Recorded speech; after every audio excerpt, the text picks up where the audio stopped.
Teenmar Mallanna bulb మాటలు. ఎందుకు bulb మాటలు అంటున్నామంటే, సరే కవితకు బీసీ రిజర్వేషన్కు సంబంధం లేదు, సరే ఆమె కూడా నీ లెక్కనే రాజకీయ అవసరాల కొరకు బీసీ ఉద్యమాన్ని ఎత్తుకున్నది. మరి నీకింతవరకు బీసీల మీద లేకపోతే బీసీ ఉద్యమాల మీద హక్కు ఉన్నది మల్లన్న? నువ్వు ఎన్నిసార్లు బీసీ ఇలా రిజర్వేషన్ల గురించి నువ్వు అసెంబ్లీలో మాట్లాడినావు? లేకపోతే ఎన్నిసార్లు నువ్వు బీసీల రిజర్వేషన్ కొరకు నిరాహార దీక్ష చేసినావు? లేకపోతే ఆర్ కృష్ణయ్య లెక్క ఏమైనా సంవత్సరాల తరబడి ఏమైనా బీసీ ఉద్యమంలో ఉన్నావా? ఎందుకు నీకంతా అంటే రాజకీయ ఆకాంక్షతోటి, నీకు మంత్రి పదవి ఇవ్వలేదనే అక్కస్తోటి ఈరోజు బీసీ ఉద్యమాన్ని ఎత్తుకున్నావు. అంతకుమించి నీకు బీసీల మీద ప్రేమ లేదు, అట్లని నీకు చేసే ఈ యొక్క ఉద్యమం మీద ఒక నిబద్ధత లేదు. ఎందుకంటున్నావు అంటే, ఆర్ కృష్ణయ్య లాంటి వ్యక్తులు బీసీ ఉద్యమాన్ని వెంటేసుకొని సంవత్సరాల తరబడి ఒక దశాబ్దాలుగా వాళ్ళు ఈరోజు ఉద్యమాలు చేస్తూ బీసీ ఉద్యమాల కొరకు లేకపోతే చట్టసభలకు వెళ్ళని కులాలు ప్రతి ఒక్కరూ చట్టసభలకు వెళ్ళాలని వాళ్ళు ఎప్పటి నుంచో ఉద్యమాలు చేస్తున్నారు. కానీ నువ్వు నీ రాజకీయ అవసరాల కొరకు బీసీ ఉద్యమాన్ని ఎత్తుకొని వేరే వాళ్ళు బీసీ ఉద్యమం గురించి మాట్లాడితే నువ్వు తీవ్రమైన వ్యాఖ్యలు చేయడం అంటే, ఈరోజు కవిత గారిని అన్న మాటలు ఇంత అంటే ఒక మహిళని పట్టుకొని ఈరోజు నీకు కంచం పొత్తుందా మంచం పొత్తుందా అని మాట్లాడుతున్నావు. ఎందుకు ఇంత బల్బు మాటలు? కొంచెం తగ్గించుకుంటే బాగుంటుంది. నిజంగా నీకు బీసీల మీద ప్రేమే ఉంటే బీసీ ఉద్యమం బీసీ గురించి మాట్లాడు, కవితకు సంబంధం లేదు అన్నట్టుగా మాట్లాడితే అయిపోతుంది. అది పక్కకు పెట్టి ఇష్టం వచ్చినట్లు మాట్లాడడం ఎంతవరకు కరెక్ట్? అంటే నీకు మంత్రి పదవి ఇచ్చి ఉంటే ఈరోజు నువ్వు ఈ బీసీ ఉద్యమం ఇంకేదో మాట్లాడేవాడివా? మాట్లాడకపోదు, 100% మాట్లాడకపోదు. ఇప్పుడు ఏదైతే నీకు నల్గొండ నుంచి మంత్రి పదవుల కాంపిటీషన్ నడుస్తుందో ఆ కాంపిటీషన్లో నువ్వు ఇప్పుడు కూడా మంత్రివి కావు అన్న ఒక అక్కస్తోనే ఈరోజు నువ్వు బీసీ ఉద్యమాన్ని ఎత్తుకున్నావు. నీ బీసీ ఉద్యమం వెనుక ఎవరున్నారు? రేవంత్ రెడ్డి లేరా? నీకు నిజంగా బీసీల మీద ప్రేమే ఉంటే నువ్వు ఈ యొక్క కాంగ్రెస్ పార్టీ యొక్క బీఫామ్ మీద గెలిచినావు కదా, మరి రాజీనామా చేసి నెక్స్ట్ ఎలక్షన్లకు రా, పార్టీ పెట్టు, బీసీ పార్టీ పెట్టు, దమ్ముంటే. ఇది పెట్టవు, బీసీల యొక్క వాటాని అదాని ఇదని మాట్లాడుతున్నాం. ఈరోజు నిజంగా ఆర్డినెన్స్ అయితే సాధ్యమవుతుందా? తెలంగాణలో 42% రిజర్వేషన్ అనేది రేవంత్ రెడ్డి గారు చెప్పిన ఆర్డినెన్స్ ద్వారా సాధ్యమవుతుందా?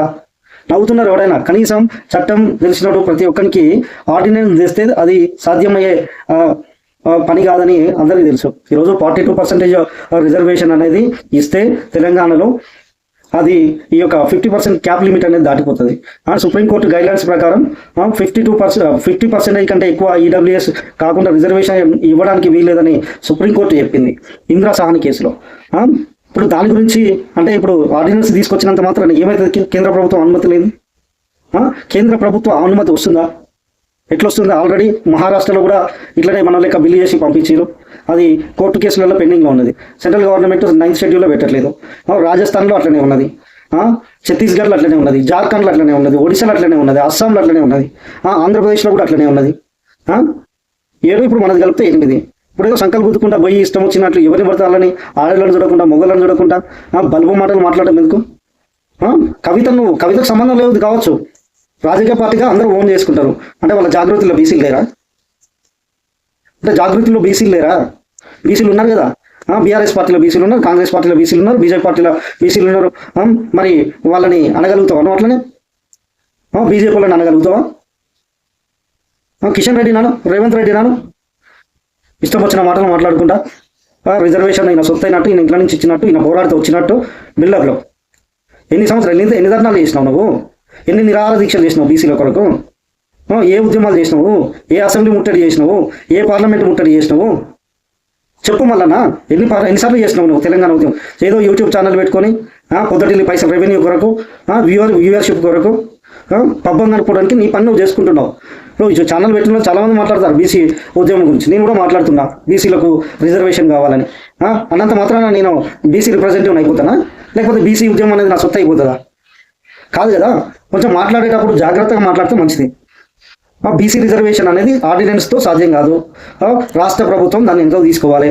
చేతనైతే నరేంద్ర మోడీని ఒప్పించి 9th షెడ్యూల్లో పెట్టమను, లేకపోతే ఇంకొక చట్ట సవరణ చేసి కొత్తగా ఇంకేమైనా ఆర్టికల్స్ చేర్చి ఈ రిజర్వేషన్ యాడ్ చేయాలి అడిషనల్గా. ఆ దేశం మొత్తం మనం చేయాలి. ఒకవేళ దేశంతో మనకెందుకు, మన రాష్ట్రంలో అయితే బాగుంటుంది అనుకుంటే తమిళనాడులో ఒప్పించినట్టు కేంద్ర ప్రభుత్వాన్ని ఒప్పించి 9th షెడ్యూల్లో పెట్టాలి. అది మనకు సాధ్యమవుతుందా? పోయి చేయండి. మరి రేవంత్ రెడ్డి నువ్వు కలిసి నిరాహార దీక్ష చేయండి. బీసీల మీద ప్రేమ ఉంటే మళ్ళన్నా ఇప్పుడు ఎట్లా 42% రిజర్వేషన్ రావట్లేదు, నువ్వు నిజంగా బీసీల మీద నీకు ప్రేమ ఉంటే తీన్మార్ మల్లన్న ఈ రోజు నుంచి 42% రిజర్వేషన్ వచ్చే వరకు రిలే నిరాహార దీక్ష చేయాలని కోరుకుంటున్నాం. లేకపోతే నువ్వు బీసీ ఉద్యమం గురించి మాట్లాడద్దు. నువ్వు ఒక అవకాశవాది. ఇన్ని రోజులు నిరుద్యోగులు అన్నావు, ఉద్యోగాలు అన్నావు, ఈరోజు నిరుద్యోగుల గురించి మాట్లాడట్లేవు. నేను గెలిపించిందే పట్టభద్రుల ఎమ్మెల్సీ. మరి ఈరోజు ఇందిరా పార్క్ దగ్గర నిరుద్యోగులు ధర్నాలు చేస్తున్నారు. మరి నువ్వు ఎందుకో ఓట్లే వాళ్ళకి, ఎందుకో నిరుద్యోగుల నోటిఫికేషన్ గురించి మాట్లాడట్లేవు. కానీ బీసీ ఉద్యమం, ఎందుకంటే నీకు బీసీ కోటల మంత్రి పదవి రావాలని ఈరోజు బీసీ ఉద్యమాన్ని ఎత్తుకున్నావు. ఎందుకు ఎమ్మెల్సీ వచ్చింది కాబట్టి ఇప్పుడు నెక్స్ట్ ఏంది, మంత్రి పదవి కావాలి. మంత్రి పదవి కావాలంటే ఏదో ఒకటి ఎత్తుకోవాలి రాగం. ఆ రాగమే ఈరోజు బీసీ ఉద్యమం. బీసీ ఉద్యమం ముసుగులా ఇష్టం వచ్చినట్టు మాట్లాడతా, ఇష్టం వచ్చినట్లు చేస్తా అంటే చెప్పులతో కొడతారు జనాలు.